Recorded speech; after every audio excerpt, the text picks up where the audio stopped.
This podcast is supported by Music Theater of Wenatchee, celebrating 64 years of bringing stories to life. From show-stopping musicals to powerful plays, the Music Theater of Wenatchee stage is where stories come alive. Now they are writing the next chapter, and you can help make it happen. To support the next act of community theater in Wenatchee, visit annex.mtow.org and donate today. Opening night club. We're not opening a nightclub. It's the opening night club. We can't wait to watch an opening night show, because on opening night we always go with our opening night club. Opening night club. Welcome to the Opening Night Club podcast. This is the podcast where we get together every week to discuss and celebrate all sorts of local theater around Central Washington. I'm your host, Kevin McKee, and with me again is actor, playwright, raconteur, and rake, Skyler Cuthill. How you doing, Skyler? Rakey. I'm raking it up. Actually, there's very little raking going on because we got like a foot of snow. That's right. We were looking at, should we get out and start on the yard a couple weeks ago? Mm-hmm. And now I'm glad we didn't. There were some sprouts. There really were, because I was out in the field with the goats before the snow came down, and I was poking around or whatever. And there was some new growth, but now we have, it's almost all melted since then. But yeah, a huge dump of snow. Yeah, it barely got below 32. It was probably mid-30s and it was still snowing. Yeah, it was because it was warm. It was like the huge flakes, right? So for one day, there were 4 traffic fatalities in one day. Wow. Right, south of Chelan, and then, outside of Quincy. So, very bad conditions. And then they closed both the passes. So, a very ugly day. Yeah. But most of it's melted since then. But yeah, so no raking, maybe some raking going forward. I am still being a scoundrel, though, as is my want. Okay. Yeah. A scoundrel now. You've upgraded yourself from rake to scoundrel. I'm halfway. Okay. But all right, yeah, I am doing good. I actually had an extra hour kind of to myself before I came down here to record the show because you were busy earlier today. Yes, we did have our after-church Monday, Thursday practice. Yes, and you are the Apostle John in that, right? I'm the Apostle John. How's that going? I think it went pretty well. We're able to kind of read our own monologues and put ourselves into it. So, of course, mine is funny. I made him very conceited and kind of funny. Apostle John would be the funny one of the 4. You think so? Right, yeah. Okay. I think it's the more interesting of the testaments, right? Yeah. So, no, I'm willing to believe it. I was able to say, yeah, I remember when Jesus said this to Nicodemus, and then I follow it up. It was written that someday I will write down these words, and so I rewrote it a little bit to say, I got to write some of this stuff down, which I think is funnier. My anecdotes are so charming, right? One day I got to write this down. People are in the future generations. Yeah. I wonder if anybody would be interested in what Jesus is saying. Yeah, put that on the calendar. Write down gospel. Got to get to that. I've been putting it off. One day. Take a sabbatical from work, That's right. Really get my book done. Yeah. Yeah. Okay. So well, good. It's coming along well. It's coming along you well. You and the gang. It's coming along well. Good. We've got a couple more rehearsals, and then we'll be performing on Monday, Thursday, which I think is April 2nd, the Thursday before Easter. Yeah. So if anybody wants to come to First United Methodist Church, you can watch the Monday, Thursday Passion play with lots of theater people in town, and you can even watch it online. Ooh. Because they do that kind of thing. Eric Banker runs our online services. Even your back of house is theater people. That's right. Amazing. This is the theater nexus. I think so. I got to convert. Well, I'm glad it went well. And we had a late night the other day, so I'm glad you're in good shape because we both worked Spring Fling. We did go to Spring Fling. Yes, that was a big day. That was a successful event. Yeah. So We talked about it. We talked about it, and for those of you who don't remember, Spring Fling is the time that the Numerica Performing Arts Center announces their 2026-2027 season. So we've got a full year of programming that they've announced. A lot of it is touring shows, some of it music, some of it educational, where they've got people that are going around and they bring them in for the night or for a couple nights. And then becoming more and more of it is things that the PAC is producing themselves. Yeah, every year it seems like they add another show or two that is like locals or that Kylie is organizing or so on and so forth. And it's the main fundraiser. It's like every nonprofit or most nonprofits have one. They often have like smaller fundraisers and they have one big general fundraiser, which is like their big one. And this is the PAC's. And for those of you who were on pins and needles, it was a big success. Their goal was like $200,000 to raise for the PAC season, and they beat it. It was like 220, right? I didn't stick around till the end. Okay, it was they exceeded their goal. I remember that. So good news, everybody. We have a PAC for another year. That's right. Yeah, big success. Big success. Yeah. Everybody's very pleased. Normally, they will try to raise enough money to pay the cost to bring in the show. And if they can do that, then really all the tickets are kind of gravy at that point. They've been selling really well. Last year, they almost doubled the number of shows they were doing, and they continued it. There's a lot of shows that they've scheduled at the PAC. A lot of them are things that we've seen before. The ones they're producing are going to be things like Holiday Spice Year, Old Time Radio Show, Apple Awards, Radar Dames, which has become part, they're producing it together, Radar Dames and the Performing Arts Center, and then Symphony and the Nutcracker. Yeah, they have a whole host of regular programs. And Hot August Nights. Yes. They're doing 1776. Who had a little promotion thing with Adam Eagle. We did have a promotion. Now that Adam has taken over as John Adams, we were able to do it. It was quick, and I think it was effective. I had a good time. No, it was great. He gave the opening speech. Yes. In the show, John Adams comes in like a barn burner, right, and goes, and maybe it was less humorous at the time, but he says that King George has diddled the colonies. And every time I hear that, I go, sex. But yeah, no, I think it was very, very good. I think it generated hype, and it's fun because you had almost everybody. It's like, man, that's a big cast. All of the people that were in town. We had a couple that are going to be coming in from New York, but we had everybody here. And the opening joke, he says with Ben Franklin, one lunatic is a criminal or whatever. Yeah. 2 lunatics are a law firm, and 3 are a Congress. Yeah. So we all stand up and shout at Congress because we are the Congress. Yeah. And Matthew won Best Costumed. He did. For the presenters, right? He was really well dressed. He showed up as Benjamin Franklin. That was his costume. Yeah. He went and got that costume. And of course, he was also in full makeup. So he was a very pretty Benjamin Franklin. Well, he didn't have the skullet, right? He had like a regular wig. But otherwise, he was like an 18th century dandy. A skullet? Is that the name of it? Yeah. Kind of the bald... Yeah, like Frasier had in season 1, right? Where you're bald on top, but then you've grown out the rest of it long. Yeah. Right, which is the classic Ben Franklin look. That's the classic. Yeah. No, he looked great. So they always do awards for Best Dress and Best Booth. And Matthew Pippin won Best Dressed for his fabulous 18th century. He could have been a rake. He could have been. Yeah. Ben Franklin was kind of a rake. Oh, yes. He was. He got up to some antics. He was a raconteur. Absolutely. Yeah, that's right. Inventor of the stove.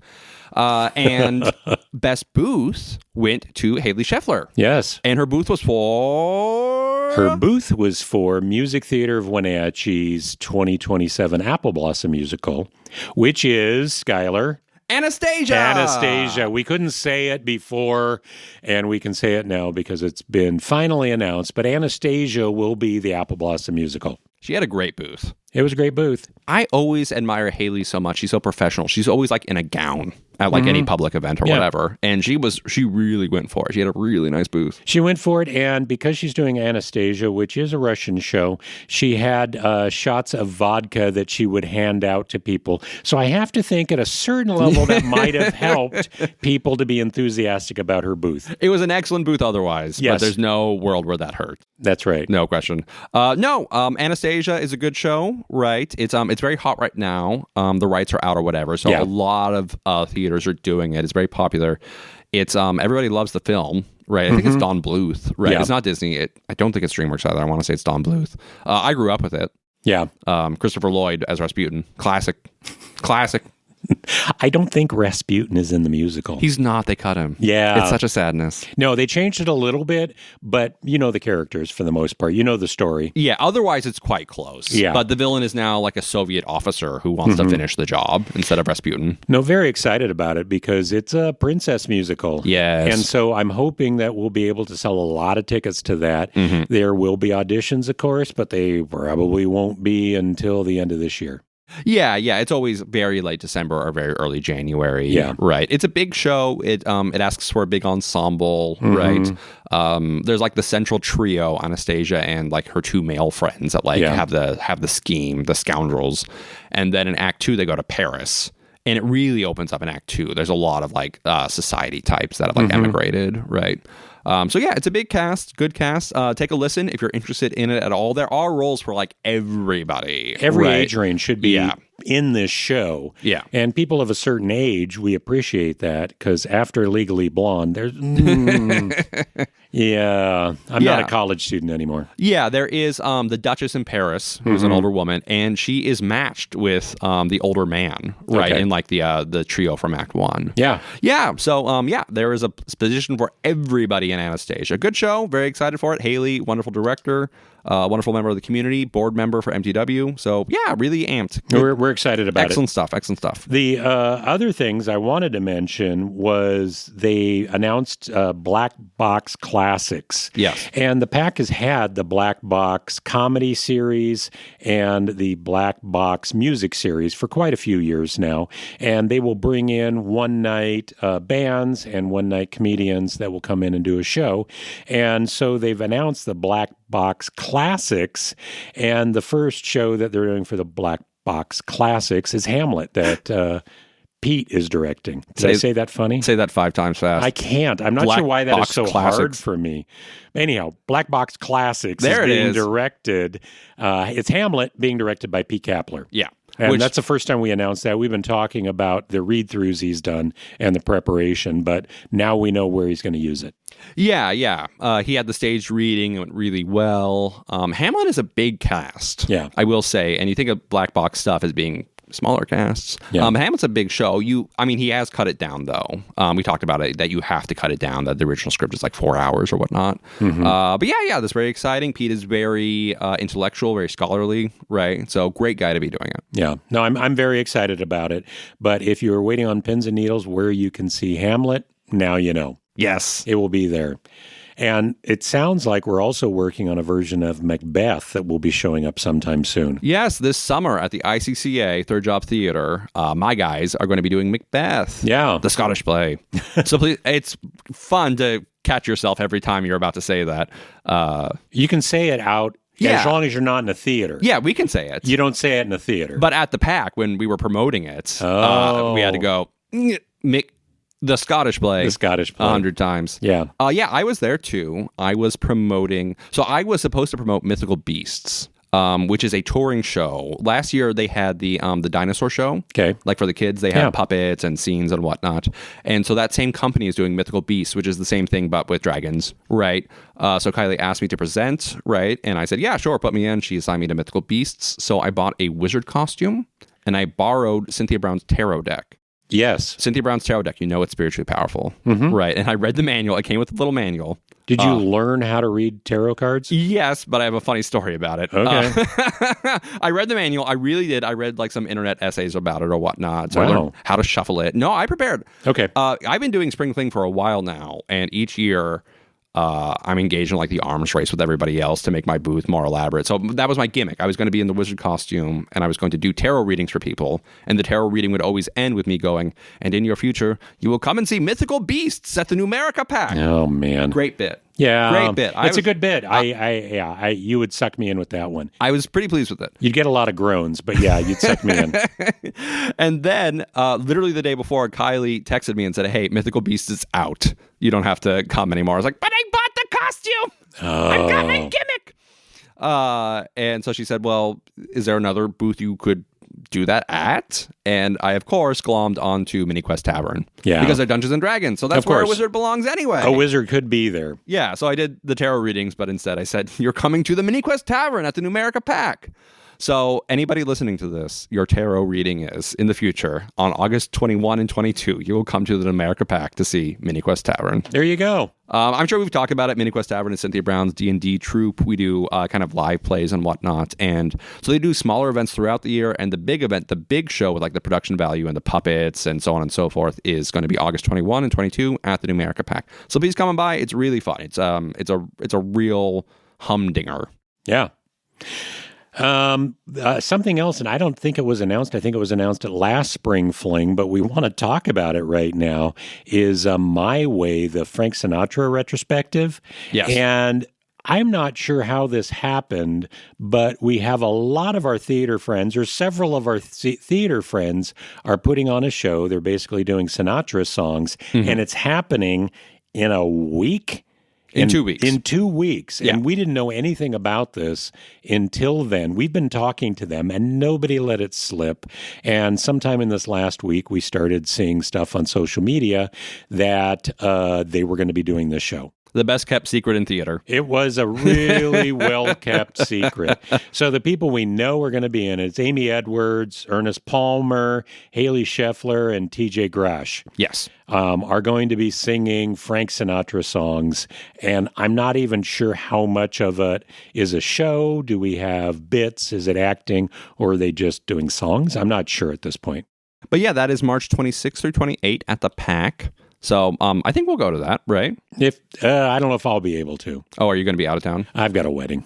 Oh. But maybe on the 26th. I'll go. We'll have to work on opening night for that one. Okay. It was not on the schedule. It wasn't on the schedule. It wasn't on the schedule. I wasn't planning on going to that, but now I will. I'll be fresh off of my huge success in Humans, A Brief Primer. That's right. So I'll be hot and ready to trot. I'll be ready to go out on the town with all the money I've made from Humans, A Brief Primer. I'll burn the town down. You will be mobbed outside in the lobby with people wanting autographs and tugging on your clothes. I need a lock of his hair. That's Professor Jorgen Blooper.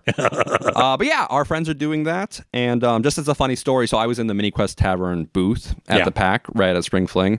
And so there were 5 of us. We had the best staff booth in the Pack. Right? There was a lot. Yeah, we were all dressed up as like monsters or whatnot. And then across from us, across the hall, were the Radar Dames.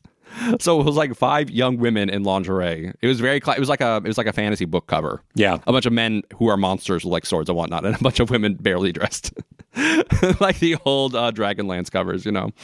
But no, I love the Radar Dames. I actually went to school with one of them. I'm like childhood friends with one of them. Oh, awesome! It was just bizarre because I was like catching up with her from like 20 years ago when she was in very elaborate lingerie. I was like, yeah. So you do this now, huh? It was a good-looking booth. And, no, they were. Yeah, they had a lot of people stopping there. I talked to Mike Locke about, how much they're producing, and he's like, yeah, no, they don't have a free day in December because that's when all the stuff they produce is coming through. They're doing something on every single day. And so I was talking, well, yeah, they're doing radio show, they're doing Holiday Spice, they're doing Holiday Spice here, and then right at the end, they're doing Radar Dames. Yeah. Right? And so I said, so you're doing Holiday Spice and Spicier. It kind of feels like Radar Dames is Holiday Spiciest. Yes, absolutely. Right? No, we went out afterwards on Spring Fling, and the Radar Dames were berating me for not coming to their New Year's show because they said it was extremely elaborate. They said it was like the most sophisticated thing they've ever done. Yeah. So I missed out. I just did. I'm sorry. I'm sorry, ladies. I stayed home with my friends and we watched Lord of the Rings. I'm sorry. I know. They were all sold out. It's not like they needed our tickets. Yeah, no, they sell very, very well. Yeah, all their stuff sells excellently. Yeah. So. No, I think at some point they're going to have to move from the black box to the full theater. I think so. I bet they could sell a lot more than 150 seats. Yeah, but you want the girls to be like right up next to you. Right? Yeah. So, black box. I don't think it would have the same effect if you were. I think there's some people that don't want that. Then why are they there? But yeah, Spring Fling, great event. It was the biggest I've ever seen it. The most well attended, the most booths, the most people coming. They made a lot of money. So yeah, great. on its way Spring up. Fling used to be very controlled who could attend, and it was the money people in town. It was the people who would donate, $2,500, $5,000 to an individual show. Mm-hmm. And now it's kind of opened up to everybody, and they figured out how to make sure that everybody can donate enough to help out and maybe get their name on a show. Yeah, no, it's great. It's great. It's going from strength to strength. Yeah, no, it was good. Had a good time. But yeah, so then the next news item would be that we have the Leavenworth Summer Theater cast list. The cast list finally came out. Yes. And we can find out who got the leads and who did not. You said that with such firmness in your voice. Oh, it's tough. We got to talk about it. No, it happened. It's a happening thing. So I got an anecdote or whatever. Okay. I have a story, which is that, so we got the cast list on Thursday. Yeah. And on Wednesday, I was visiting with one of my friends, and she asked me if I had gotten my offer yet. And I said no, and then I gave her the whole spiel. You're not out until you're out. It's a very complicated process. A lot of people come in, a lot of people go out. And she gave me the strongest, oh, you sorry fool look I have ever gotten in my entire life. And that's really saying something, because I've gone on a lot of misadventures. The number of times my mom has looked at me and gone, Skyler, you moron. If I had a nickel. But anyway, I was like, yeah, you're right. But, you don't know. And it's true. You just don't know. You don't know. But then, so that Wednesday, the day before we got the cast list, that was Spring Fling, right? Mm-hmm. So I had a long day, full work day, and then we did that, right? And then we went out to the green room afterwards, which is a nice bar. Oh, yeah. Yeah. It's kind of moved into, because we used to have the sidecar, right? Yes. So it kind of moved into that, the cool bar, right? Cocktails. It's Very a cocktail bar. Yeah. Dark, that kind of mood or whatever, a lot of copper. No, really cool bar. Really enjoyed it. But we stayed out quite late, right? And then I slept really poorly because there was the big windstorm. Yeah. Right. And I was so nervy that it was going to be the storm in December where, where all my houses got damaged. Yeah. So I stayed out really late, and then I slept really poorly besides. And then I had to go straight to work in the morning. So I'm in a really bad mood. Then I go to my other job at my office, and I'm negotiating a contract, and things are bad. People are yelling at me. And then I get locked out of my email account midway through things. Right. And this has happened before. And I call the IT guy for the office. I'm like, IT guy, you have to unlock my email account. This is really important. And he goes, well, the guy who normally does that is out, but I'll do it. Couple minutes. And I go, okay, thank you. And this has happened to me before. And it's always the South Park bit or whatever. They go, and it's done. And you're back in. It's literally pressing one button. It shouldn't take that long. Yeah, you're an IT guy. Yeah, that's an easy switch. Yeah. So he says a couple of minutes, and I'm waiting, and people are after me. I'm like, yeah. I'm literally locked out of my account. We have to wait. I wait an hour. And there's contracts waiting. And so I call the IT guy again and go, it's been an hour. You said a couple of minutes. Please let me in so I can do my job. And he goes, yeah, I don't know when we're going to get to it. Maybe later, maybe sometime this evening. I don't know. And I flip out because people are pressuring me. I'm feeling really bad. And it really is. It's just a minute. You could do this for me. Unlocking an account shouldn't take that long. Yeah. But they are doing the Soviet bureaucrat thing, going, I just don't know. Yeah. So I go, whatever. If I came down there and I slid $10 across the table, how long would it take? Yeah. So anyway, I'm like, whatever. I have other things to do. Yeah. So I go to the grocery store, and very frustratingly, I ran out of basically everything at once. So I had a huge amount of stuff to get. So I'm upset because groceries cost what they do. And so at the end of my route, I'm filling up my cart or whatever, and I'm so man, this is going to be $150. I'm really upset. I get to the donut rack at Safeway, and I am a weird pervert. And the only donut I like is the plain cake donut, ideally a day old. I kind of love the fact that I went to the donut rack and I'm a weird pervert. I wasn't sure where that was going. I have unusual donut tastes. Okay. 50 Shades of Grey, but it's about donuts. Okay. Right. Okay. All the other donuts are too sweet. I only like the plain cake donut. Yeah. And again, ideally a day old. So it's got it's picked up some of the texture or whatever. Yeah. It's a little stiff. That's what I like. Yeah. No, I get it. And so back in the day, Safeway, I would get once a week. That's a special treat for myself. I would get one plain donut at Safeway. Okay. And then this is not a joke. In COVID, they had a little sign up on the donut rack that said, due to COVID-19, we are restricting our donut flavors. So they got rid of the plain donuts. Because of COVID? Because of COVID. Oh, that is such... I know. There's no way that's true. That can't be true. The bean counters at Safeway HQ and ha. we'll finally get rid of the Because plain of donuts. COVID. Because of it literally said because of COVID-19, we have fewer donut flavors available or whatever. They got rid of the plain donuts. So I was really upset. But anyway. Well, okay, and honestly, plain donuts, you have to make plain donuts to get frosted donuts, right? Yes, just leave one alone. Leave it alone. So anyway, so even though they haven't had plain donuts since literally early 2020, literally 6 years, like a dog that found a hot dog one time by the highway, I have to go by the donut rack every time just in case. No, I get that. Maybe they brought them back. I get that. And so I'm feeling, to come back to like present day or whatever, I'm feeling really badly, physically and like spiritually or whatever. I'm really run down. And there it is in the donut rack. In amongst the glazed donuts. But there is one plain donut. And I It's go, like oh my they God. forgot to frost it. It is. It's like it somehow snuck in there. Yeah, And I'm yeah. like, this donut has been sent by God. This is a sign from heaven that things are going to turn around right now for me.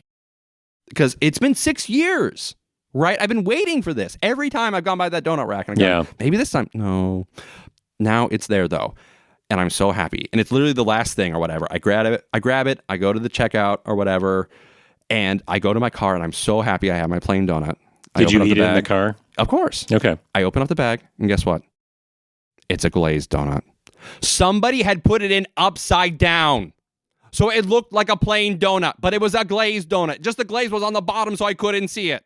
I like flipped out. You know how like you're feeling really low and then you stub your toe or something and you just start crying? Like that was the straw that broke the camel's back or whatever. I flip out. I am so mad. This donut was going to turn things around for me. This donut was sent by God to be like, Skyler, you moron. You have screwed it all up and you're not going to recover. I was like, oh, I can't believe this. Insult to injury or whatever, salt in the wound. So I drive home about the lowest I've ever been. Not the lowest I've ever been. I've been very low in my life, but pretty bad. And I get home and I put the groceries up on the counter or whatever to start sorting them out. And then at that moment, I get a text from one of my friends saying, dude, I'm so sorry. My condolences. I'm like, what now? What could possibly go wrong? And it was the cast lists. I wasn't cast. I'm not on the list. Yeah. So that's how it goes sometimes. So I had a big day. I called up the IT guys again and I let them know how I felt about them. But yeah, I was but I'm recovered now. This is like 4 or 5 days later. I'm feeling better now. But that was a story, and I was wondering, are we going to get to theater at some point? And it finally did. And the context. I am so sorry. The donut betrayed me. So yeah, if you know Skyler and you're in the area, make sure to get him a plain cake donut. I do get them sometimes, but not at Safeway. Yeah. And mostly I go to Safeway. Yeah. And they don't have them at Dan's Food Market anymore, the other grocery store. Do they have donuts at all at Dan's? I don't think they do. They got the little pastry place in the back. But So I am not cast. It's a bummer. It's happened before. It'll probably happen again. For some to win, others must lose. I understand. But I will say, looking at the cast lists, I am in good company. Yeah. There's a lot of locals that did not get cast. We got wiped out. It's a really bad ratio. It's maybe the worst ratio I've ever seen in my entire life. You can count the number of locals in the cast on 2 hands. Yeah. It's pretty grim, but it happens. Lots of times when they get an outside director, they bring their own guys. Yeah. Little Mermaid last year, right? It was almost all Village Theater people, right, who were only in that show. Yeah.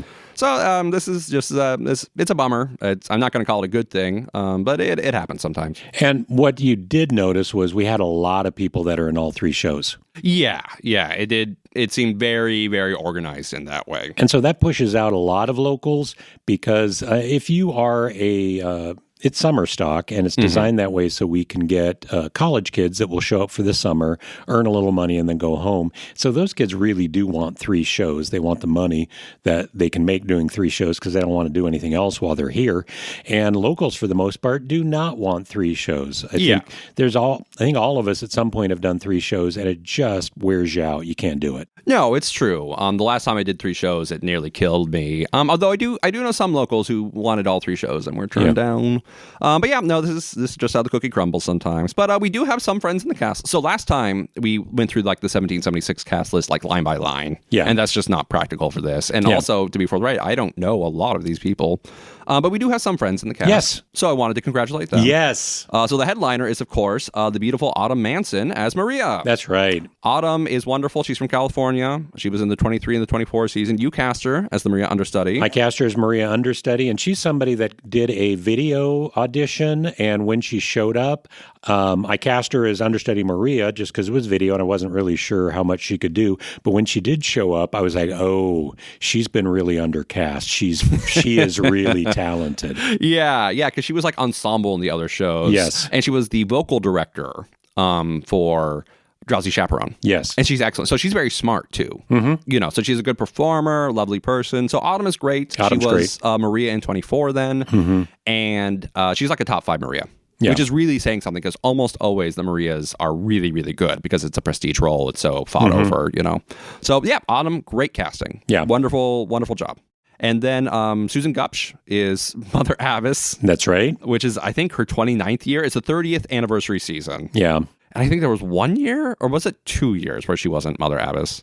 I'm not sure, but she's been doing Mother Abbess at a level that she kind of defines the role up on the Hill. Yeah. And as a director, she also does so much backstage. Yes. It's really hard when Susan is not Mother Abbess because there's a lot of stuff that you've got to figure out. Okay, how do we get the kids dressed? Who's going to organize the nuns? Yes. There's so much that she does. No, it's true that we're so used to it that, like, if you have somebody else doing it, like an understudy, whatever, you go, but Susan wouldn't do it that way. Or it's just, no, Susan is Mother Abbess. Yeah. Right. So yeah, she is back, which is honneful. And her pair, Gary Hesse, is back too. That's right. In all 3 shows. Gary is in all 3, which is wonderful. So Gary is like the mascot of Leavenworth Summer Theater, right? He is, everybody loves him. Yes. Universally beloved Yes, LSD icon, Gary Hesse. And he's moved out of town, and he'll come back for the summer to do Leavenworth Summer Theater.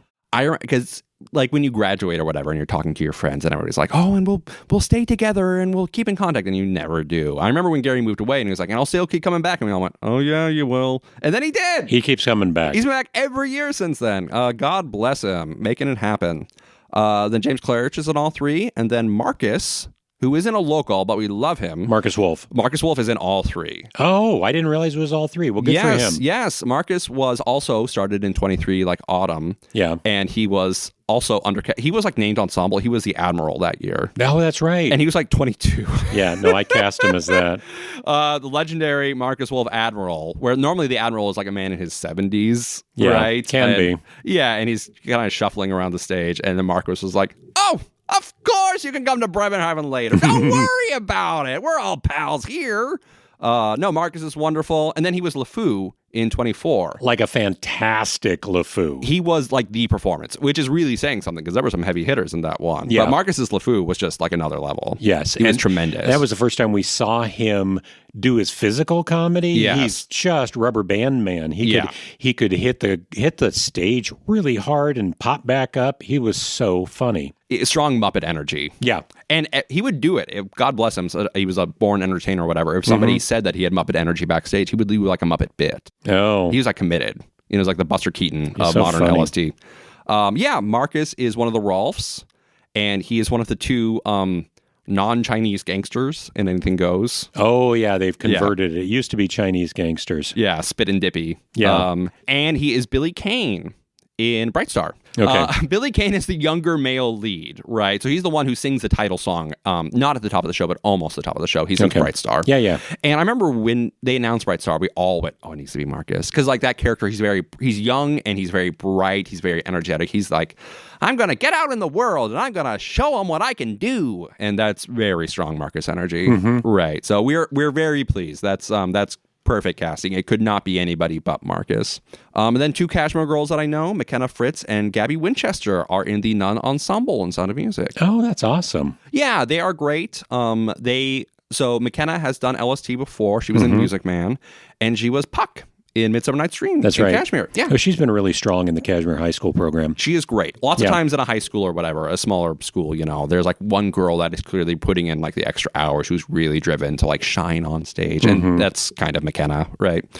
And Gabby Winchester is my friend, and I rented to her for a while. You did? I did. She's been also very strong in the Kashmir High School program. Yeah. Or was. Yeah. She's no longer, she's no longer at Kashmir High School. No, it's fun because they're in Sound of Music, and so they're both Susan Gupsh's girls, right? Yes. So that's nice. Yeah. No, so we weren't like palling around or whatever, but anytime Gabby like locked herself out of her apartment, we would talk about theater as I let her back in. That's awesome. So no, I really like Gabby. I'm very pleased that our girl has busted in. And then Brock is back. Brock Bowers? Yes. Awesome. Yes, he's back in the program. Awesome. And then the Von Trapp children, mostly strangers again, but Hazel and Abigail Gillickson are in it, who I also rented to briefly. Oh. Yeah. I really like them. I don't know the kids anymore. When I was directing it, I mean, kids grow up and they can no longer play Friedrich. Yeah, and it's tough because I've been in Sound of Music 4 times. It's tough because like the kids remember you, but there are 16 kids every year. Mm-hmm. So that's 16 by 4 for me, 16, 32, 48, whatever the next one is. 56. So that's a lot of kids, you know. But I do remember Hazel and Abigail, and they're like locals. I saw Hazel the other day in town. She was going around the shops showing off a cat that she had got. Oh. Yeah, she's like, nice. Look at my cat. Good for Hazel. Like, that's great. It was a good looking cat. Yeah. So have they done Sound of Music before? Hazel has a couple of times. Okay. And Abigail is very little, and I think she's a Gretel. This is her first time doing it. Okay. That's very exciting. She's in with her sister. That is awesome. Yeah, very nice. Yeah, no, I've got a lot of kids because I have directed them, and I remember a lot of them. My problem is the parents remember me. Yeah. And so now I'm like, I'll see them on the street in Leavenworth, and I have to have them introduce themselves because I'm... Hey, you. How's it going? Hey there, buddy. Yeah. Captain, how's it going? But yeah, and Teresa Scott is back. Awesome. Teresa's been doing it for a while now. Yeah. She was a Gretel in like 22. Yeah, right? no, I cast her in Gretel her first time, and then she got Gretel again. Yeah. And I think she's starting to move up, but she's so talented and so cute on stage. I want to say she was the other Chip in Beauty and the Beast. She might have been a Chip, yeah. Yeah. So she's been at it. So God bless the Scotts, right? Yeah. Real stalwart family. And then our girl, the beautiful Rachel Powers, is going to be Alice in Bright Star. She got the lead in Bright Star. She did it. This will be her third time performing as Alice in Bright Star. Alice is a wonderful role. She is the show. She's in both. Yes. You know, the show is set on 2 timelines, and Alice is in both of them. And it's a big role. She is at it the entire time. And she's off stage is just so that she can change costumes and then come back on. Yeah. Right. So Rachel was almost born to play this role. It is her role. We're very, very pleased. Yeah. And she did it down in the Bay Area and did it at Quincy Valley Allied Arts. And we saw her there, and it was a fantastic show. She just shone and shone and shone and shone. And I'm sure she will be even better this time. So then we have Paul Atwood, our own boy, as Moonface Martin in Anything Goes. That's right. Yes, our boy. I think he's done it before, right? I don't think he has. He's joining the ranks of the Moonface Martins. Okay, because I saw the show when LST did it last time, which was like 2015, 2016, and it was Morgan Bader. Yeah. He was very funny. Yes. Paul is like that. Paul is loud, fast, and funny. Yes. So this is a great role for Paul. Oh, that's great. Great. And then this is very interesting. The female lead, she's only in the one show, but Reno Sweeney, the famous Reno Sweeney, kind of the prestige role, is going to be played by Christina Capehart. Oh. Yes. Oh, she's great. So Christina is not from here. I want to say she's from Spokane or she lives in Spokane, but she came to the Valley in 2019 to do the truck show for Hot August Nights, Hands on a Hard Body. Hands on a Hard Body. Yes, yes. And then she was in Pippin. And I don't remember her in Pippin. She was like the jester queen. She was the main player who was like the Satan figure. Okay, love that show. I love Pippin too. A lot of people do not care for Pippin. I love Pippin.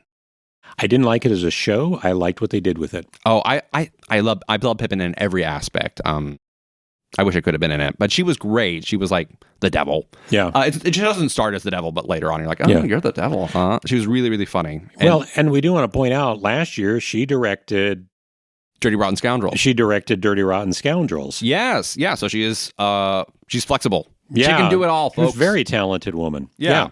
And she was Stacey Jacks, the sex criminal rock star in Rock of Ages. That's right. That's right. Yeah. And I want to say, that was 24? Yeah. Yeah. No, she was a standout. Yeah. So she is great. She will be an excellent Reno Sweeney. I don't think I've seen her like dance, but just looking at her, I bet she can move. Yeah. No, wonderful casting. Wonderful job. Okay. And then I think the final local we have is John Wagner will be Mayor Dobbs. Awesome. I won't spoil anything or whatever, but he is kind of the villain. So that Wagnerian operatic angle on it, right? So that is LST for the coming year. And we look forward to it. But that is the Leavenworth Summer Theater cast list. Excellent. And so that will be happening this summer. Yeah. They generally open. Very excited about the shows and the cast that we've got. Yeah, Sound of Music opens early July generally, and the other two follow. Yep. Okay. Well, do we want to talk about the show that we saw this last week? We went to an opening night. We did the thing. We did the thing. Wenatchee High School presented The Importance of Being Earnest, and opening night was on Thursday, and we went to go see opening night of that show. Importance of Being Earnest is maybe the smartest show I have ever seen performed. It maybe is even too smart for its own good. Yeah. It is every other line is some kind of pun or witty repartee or whatnot. There are jokes about bimetallism in the show. It is so sophisticated. It is, I don't know, it's like the apogee of that kind of like parlor drama where just like society people are snide to each other, for 2 hours. It's Oscar Wilde, and you can tell he's writing this because he's used to being the smartest person in the room, or he thinks he is. It's just written that way. He's one of the most celebrated writers of English letters, right? Yes. I would definitely call him the smartest guy in the room. Probably most of the time. 1895, there were a lot of really smart people around back then. But he was definitely showing off on this one. Yes. It's a show. First off, it's written in a way that needs to be delivered fairly quickly. Otherwise, it's going to be a very long show. Yes. It's very wordy. And so the lines come out very quickly. And I found myself, my wife said, "Boy, you're very intense." I'm like, I don't want to miss anything. All of the lines are coming out so fast and so funny that I'm not able to process it quickly enough. Well, there are two versions of the show. There's the 4-act original, and then he actually cut it down to 3 acts because the original is just too long. And they did the original. Oh. So that's part of it. Okay. Grimsby, that whole like subplot about them owing too much money to the Savoy. Yes. That is not in the 3-act. In the edited version. In the edited version. And the whole thing with the books at the end. Okay. Yeah. So it what we saw was like the full Importance of Being Earnest. Okay. And, Importance of Being Earnest is a small show. That's part of why it's like so popular with community theaters, right?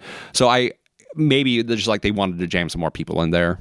Right, Oh, Mr. Grimsby. okay. Right, from a high school perspective, you want a larger cast, right? Yeah. But it was a lot of fun. It was it's a smaller production. Little Shop of Horrors was like a huge production. Yes. All kinds of production elements or whatnot, and this was all MTW stuff. We recognized like all the props, All the and set pieces. Yeah. And there were 3 of Rachel Powers' dresses from Gentleman's Guide to Love and Murder from 2022. It's the same show. time period. You've got they're going to reuse some of that stuff. It is the Edwardian period, right? That very specific, like 1895 to like 1910 period, right? Now, a little behind the scenes here, Wenatchee High School, and they've been doing this for quite a while, they'll have a fall musical and then they will have a straight play in the spring. But the fall musical will alternate every other year. Will be an all-district musical. Yes. And then we'll alternate back to the vocal department musical. So actually, the musical this year, it wasn't even WHS Drama Club. It was the vocal department's musical. And so then in the spring, it is the drama club. Yeah. And no, I remember like seeing Arsenic and Old Lace there. Yeah. Same kind of idea, right? Kind of like an 8-person show, 2 sets, Yeah. Importance of Being Earnest, there's like it's at first it's in one room and then later it's in another room, right? So it's great. My kind of main takeaway was that we should do it. Right. I really liked this show. I'm not familiar with it. I hadn't seen it, hadn't read the script, but it was one that I went home and said, okay, I've got to find that script and read it and see what we can do with it. Really smart, really funny. I think what Paul Atwood was directing it. He said this during the rehearsal process, that it uses lots of turns of phrases that high schoolers are not familiar with. And so there was a lot of stopping the show or stopping rehearsals to explain, okay, here's what this really means. There was one joke in the middle. And so I'm like a history guy, and I know a lot. I know what bimetallism is, but then there's one joke in the middle where I think it was Jack says he's not political. He's some kind of Democrat. Yes. And I remember like leaning over to Rachel. We were all there together, and I was like, I bet that was really funny in 1895. Exactly. But I have no idea I have zero clue what that means. I have what the parliamentary situation was in 1895. So much of it is like commentary. It's social commentary. Yes. So no, again, it's it's really, really smart. But I really like the show. Cade was Algernon. Yes.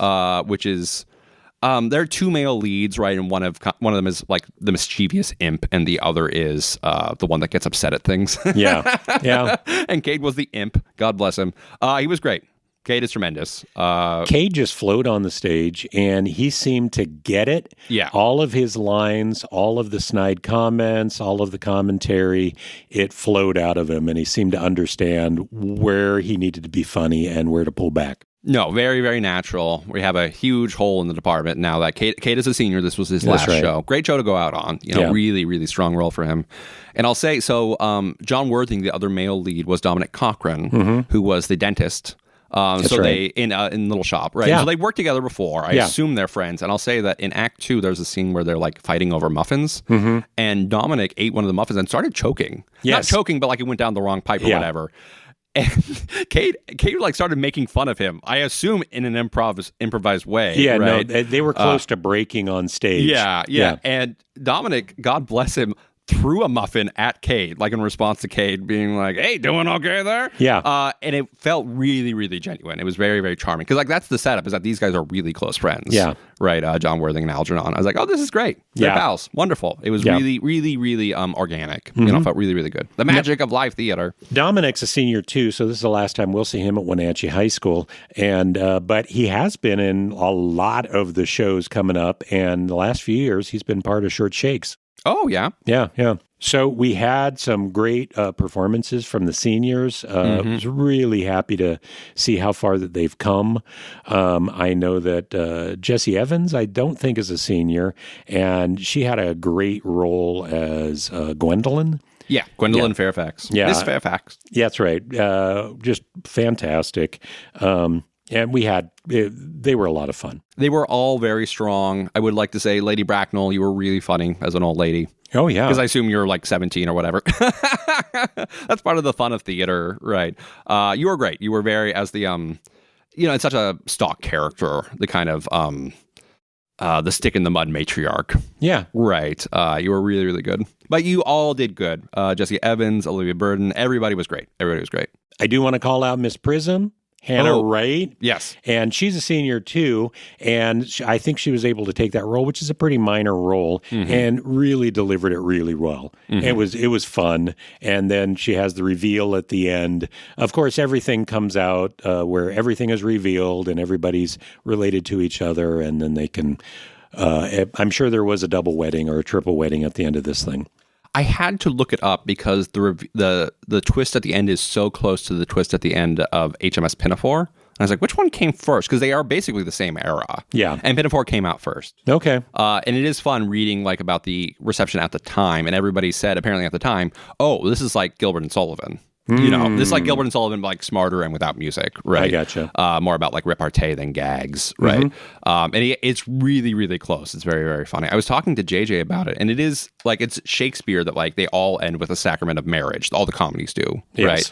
And it is funny. I was wondering if like the germ of it was Oscar Wilde wanting to do a show about like the other sacrament, because christening is a sacrament, but it happens at the start of your life. Yes. How do you write a play where christening is the finale? Yes. Right? Yeah. Because it happens at the start of your life. So by definition, that's not the finale of a show, right? So it's kind of like an interesting intellectual exercise, right? How do you put this one at the end instead of the sacrament of marriage? Yes. They didn't actually do it at the end of the show. They didn't need to. No, they just talked about it. They just talked about it a lot. Yeah, but it's probably the show where they use the word christening the most ever, right? Generally, that's not part of a No, that doesn't performance. happen a lot, no. Yeah. It's also very funny that the priest is just like, yeah, I'll do it. Yeah. I'm not even going to look and see if you've already been christened. I'm sure there's records somewhere if you were, but no, I don't care. No, slip him a $5 note or whatever. Yeah. He's down. Yeah. But yeah, good job, Paul Atwood, right? Speaking of. Yes. No, he did a fantastic job. Very difficult script for high schoolers, and he pulled it off with aplomb. But yeah, so that I think wraps it up for everything that has happened so far. Yes. That we have seen or noticed or whatnot or done. But we do want to talk about the big stuff we got coming up this next weekend. The world of Chelan County Theater is about to change forever. Forever. The premiere of Humans, a brief primer in a paying venue at the Riverside Playhouse, a music theater of Wenatchee, this coming weekend, Friday and Saturday at 7:30. That's right, the 20th. And you can get tickets online. We've got a link in the show notes. If you see this anywhere online, hopefully we put that link in there. So Humans, a brief primer. It's a very funny show that does not take itself seriously in any way. If you want to laugh, if you want to talk about pop culture references, you can bring your non-theater friends and they will probably find something funny in this show. And only $17, folks. What price starts with $1 these days, huh? Nothing. With a 1. Nothing. It's Nope. crazy. Nope. So, no, what a deal. What a screaming deal. It's a screaming deal for live theater, and this is an original production. This is a script that's written by a local playwright, and it has not been seen in a theater ever before. No, only in bars. Only in bars. So if you want to come see it, definitely come see it.